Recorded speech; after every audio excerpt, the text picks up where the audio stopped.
Selamat pagi anak-anak. Hari ini kita akan belajar bab 4 alat menangkap ikan. Yang pertama kita ketahui bahwa ikan adalah sumber makanan kita yang sangat berlimpah ruah dan kaya dengan protein. Ikan tersedia di laut, di sungai, danau, bahkan juga di lubuk, yakni lubang kecil di rawa-rawa atau tanah yang lembab.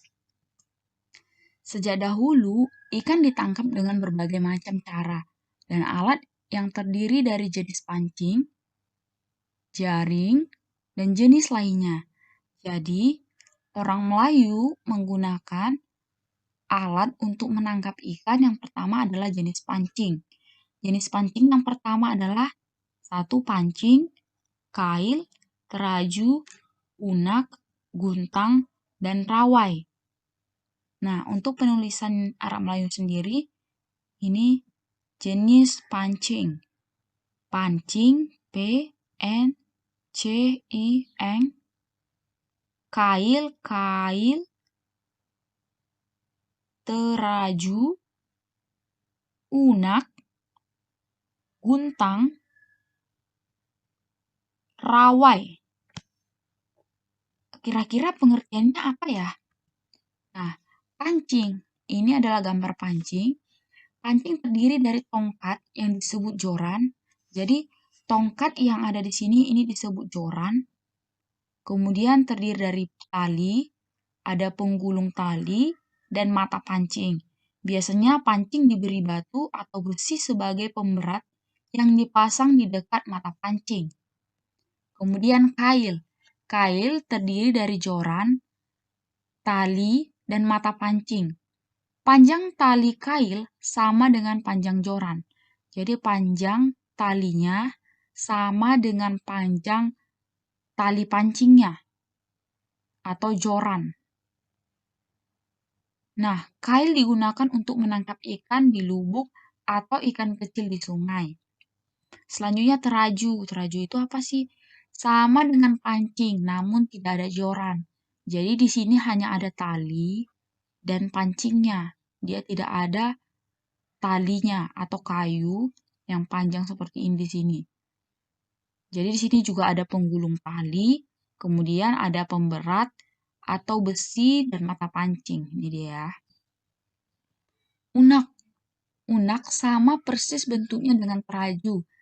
Hanya saja, unak mempunyai banyak mata pancing di ujungnya. Biasanya digunakan untuk menangkap ikan sotong atau untuk mencari orang yang tenggelam.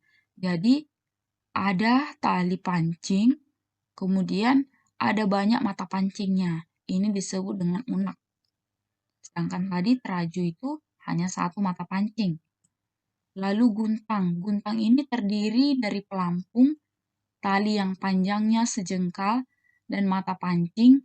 Guntang dilempar dan dibiarkan hanyut mengikuti arus, baru diambil ketika ada tanda-tanda ikan yang memakan umpan. Jadi, Ibu sudah cari gambar-gambarnya, tidak ada. Jadi, ada pancing yang hanya satu jengkal, kemudian itu nanti akan dilemparkan saja di sungai, seperti itu. Kalau misalnya sudah dimakan ikan, baru diambil. Seperti itu. Lalu rawai. Rawai adalah kumpulan tali panjang sejengkal dan bermata pancing yang diikatkan pada tali panjang dan dipasang membentang untuk di laut. Biasanya diberi pelampung pada tiap satu atau dua hasta. Apabila pelampung bergerak atau timbul tenggelam, maka itu tanda umpan rawai sudah dimakan ikan. Jadi, tepat seperti gambar ini.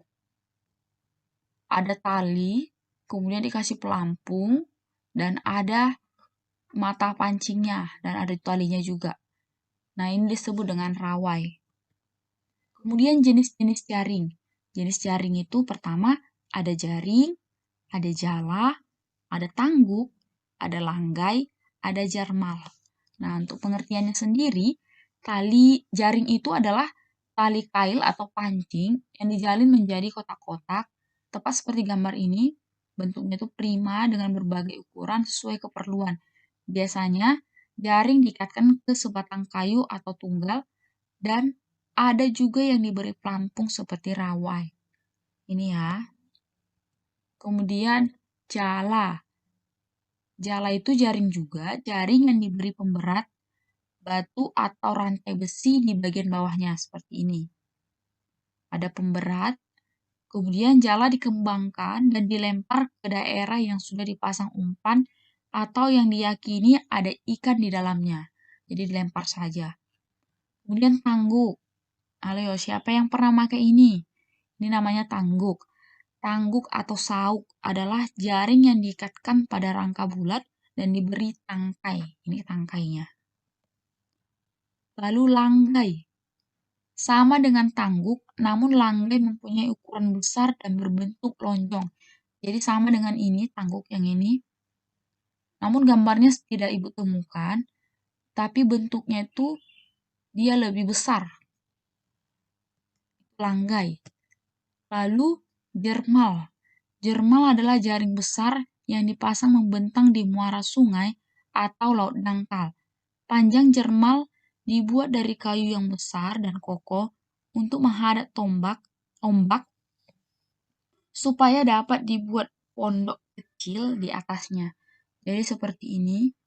Di sini ada dibuat kayu-kayu supaya jaring-jaring ini nanti tidak rusak kalau misalnya ada ombak yang besar. Ini disebut dengan jermal.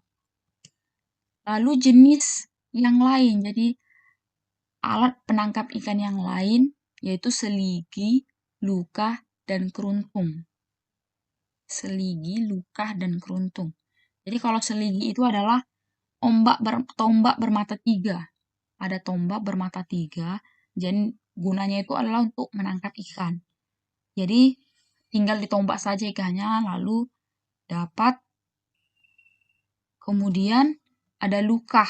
Lukah itu adalah bulu yang dipotong tipis dan dijalin dengan rotan bentuknya bulat panjang dengan berbagai ukuran. Jadi seperti ini ya nak, ini namanya lukah atau bulu yang dipotong tipis, kemudian dijalin seperti ini. Kemudian keruntung, bentuk seperti lukah yang berukuran kecil yang diikatkan ke pinggang guna untuk meletakkan ikan yang berhasil ditangkap. Jadi ini adalah tempat ikan. Ini adalah bulu yang dijalin juga. Nah, ada cara menangkap ikan yang dilarang. Yang pertama itu adalah dengan cara disentrum. Kemudian yang kedua adalah memakai pukat harimau. Karena memakai pukat harimau ini akan merusak terumbu karang. Kemudian membom. Ini juga dapat memusnahkan makhluk yang lain. Sehingga ketiga cara ini dilarang digunakan untuk menangkap ikan.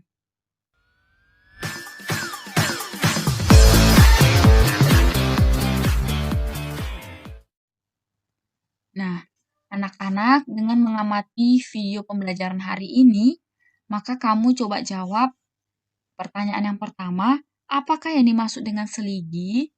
Kemudian 2, apa saja cara menangkap ikan yang dilarang?